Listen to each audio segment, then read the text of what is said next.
We are here again with another episode of Craft Conversations, and I'm here with Karyna, who owns Potter by the Sea, which is a very cool space. So, Karyna, why don't you talk to us a little bit about yourself? Like, how did you end up here? My background is actually in the finance industry. I work in insurance, and I've always been kind of a type A, climbed the corporate ladder in my 20s when I had a bushel of kids. And then when I was 33, I had a heart attack. They told me that it was a SCAD, which is a spontaneous coronary artery dissection, where for whatever reason my tissues in my heart will just tear and create a blockage and I have a heart attack. So that was in 2016. There's not a lot of research, at least there wasn't even then compared to what there is now. It was really like, it's not lifestyle related, we have no idea why it happens. And then I had another one in 2018. Wow. So in 2018, when I was having my second one, and we were driving to the hospital, I said to my husband, if I'm okay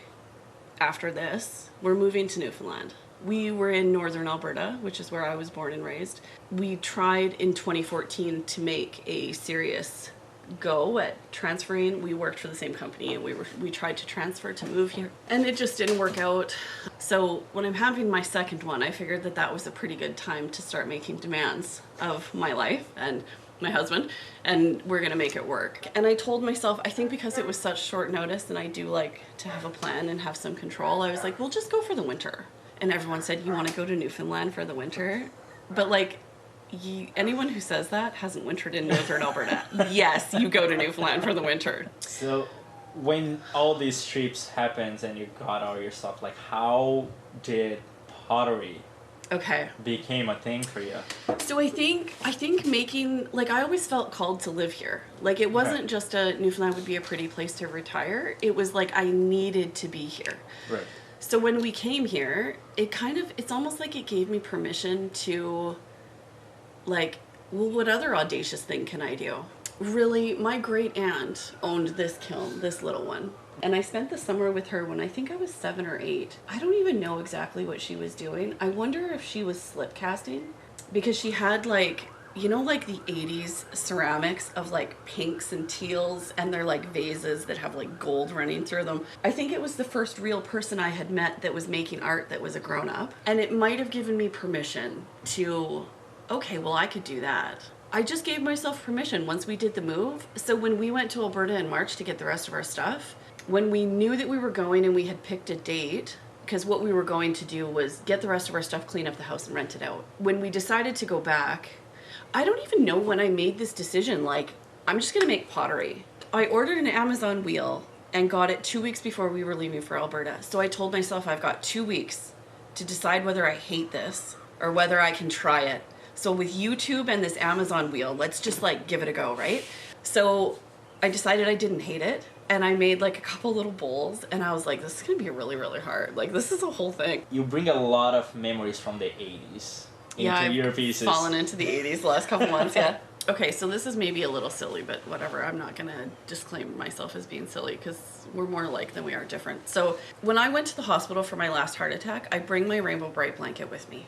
Like, I literally bring it with me to emergency, and I'm sitting with my Rainbow Bright blanket in emergency, and then it stays with me in my hospital stay. And it's this reminder that I'm not the experience that I'm having, or I'm not the trauma that I'm going through. I am a ridiculous 40-year-old that loves Rainbow Bright. I am living an out-of-the-box creative life that has a lot of freedom in it, partly because I'm a force. And that's from my Rainbow Bright blanket. And so I was like, I could probably make a Rainbow Bright mug, you know? I bet you I could do that. And so it started with Rainbow Bright because I'm a little obsessed with Rainbow Bright. And then, honestly, the Instagram community is pretty fun. I think I had made a post with the Rainbow Bright mug and said, like, what do you think? What could we do here? And everyone's like, oh my God, can you do the Fraggles? Can you do this? And I'm like, I have people message me and they're like, Karyna, full stop, how do I get a mug? And I'm like, dude, that's what I would say if I saw this, you know? Right. So it's fun to be making things that are so exciting that just aren't out there. Yeah, it's really just the nostalgia and the comfort that maybe it's childhood things bring to us. I worked in a vintage shop for a long time when I lived in Ireland, and like seeing your designs like brought me back to that place. Right. And it's so individual for each of us, right? Yeah. Like where it takes us back to is different for everybody. My kind of like signature usual designs are Newfoundland based because I'm obsessed with this place. Just seeing like a seagull walk down our front street, I'm like, are you kidding me? Like, and we've left our door and seen a whale. Like my husband's from here, so he's like, seagulls, really? That's what gets you excited? But whatever, it does.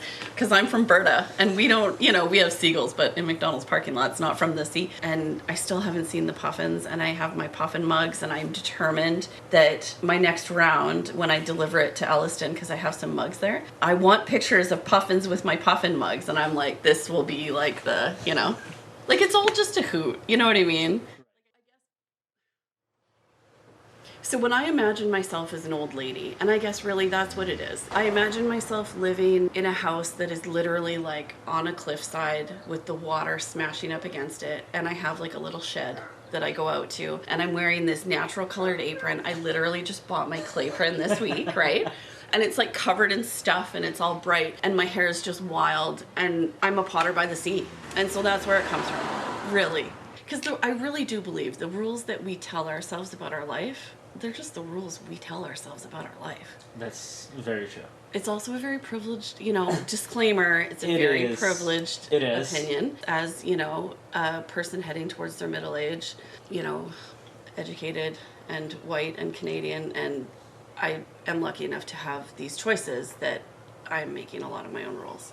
I left my country 15 years ago, and I'm going to spend a year out, I'm going to come back, and continue doing what I'm doing. Yeah. I moved countries like 5 times.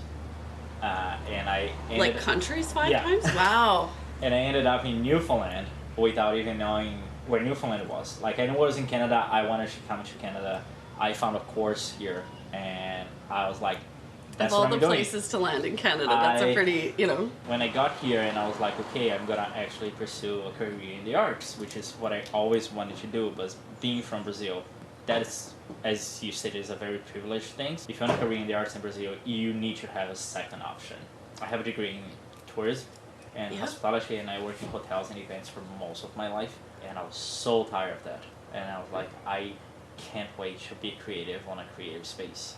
I wonder if that is like navigating the rules and navigating the expectations on ourselves and that we accept from others. You kind of have to break free from that, because it's not really an encouraged, it's not the same as a doctor or a lawyer. Like, I want to have a creative out of the box life. Like, that's not what, I try to teach my kids. You can do whatever you want. Like, you can actually work in arts as your part-time side hustle while you work on your art that you want to do.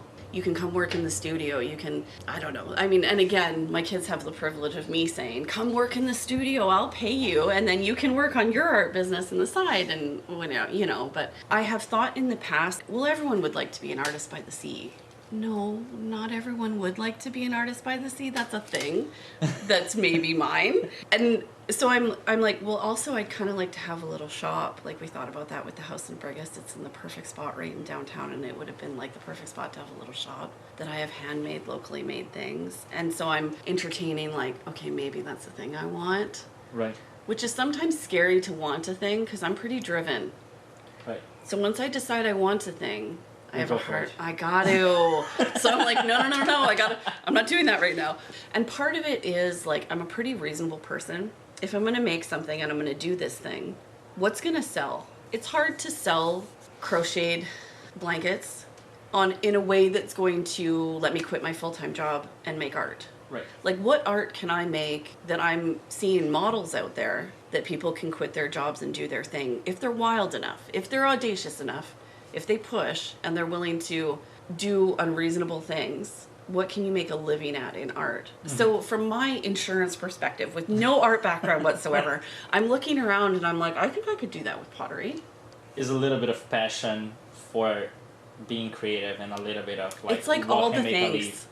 What can make a living? Yeah. And I can play with paint stuff. I am still working my full-time job, although I would like to eventually not be working my full-time job. And I think like I'm getting closer. Like, I brought on a part-time potter that's actually like helping me to make the mugs so that I can focus more on the design part and the hand painting part, because I like that part better. And I'd like to have more pieces in stores. I've had a hard time kind of keeping up with online, because I just saw all these other ceramic models online that were doing really well. And so, like, I still have never taken a class or anything. I'm just learning from other people that are doing it and online and whatever, even technique wise, right? But I would like to, I think I'd like to try some markets. Markets are kind of intimidating to me, which makes me want to do them because we do what we want, right? We can't not do things because we're scared to do them. So I did my first market at some good market just a couple of weeks ago, and that was fun. But my online space is really good, so I'm trying. That's why I brought Lucy on, so that hopefully I can make more and then be able to put some stuff in stores and be able to put some stuff in markets.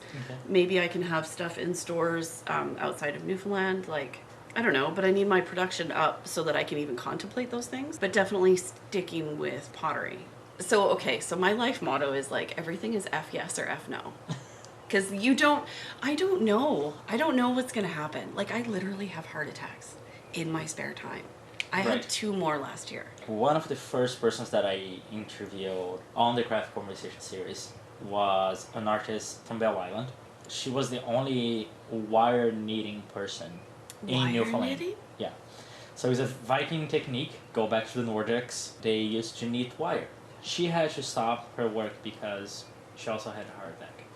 But the heart attack incapacitated her to gain movements. That's my Fast worst forward fear. to today. Yeah. She's back in business. It's slower, but she's doing amazing pieces, and she started knitting wool again, which is a very inspiring thing. And then you saying that, like, what is gonna happen? I feel that it's something that we never know. Yeah, I'm dealing with the same rules everyone is. That's the funny thing, right? Like, I feel it because I've had that. Yeah. I'm having a heart attack. That's a weird feeling that most people don't have, but it's true. You have the same chance of getting into a car accident on your way back to town. We should all be living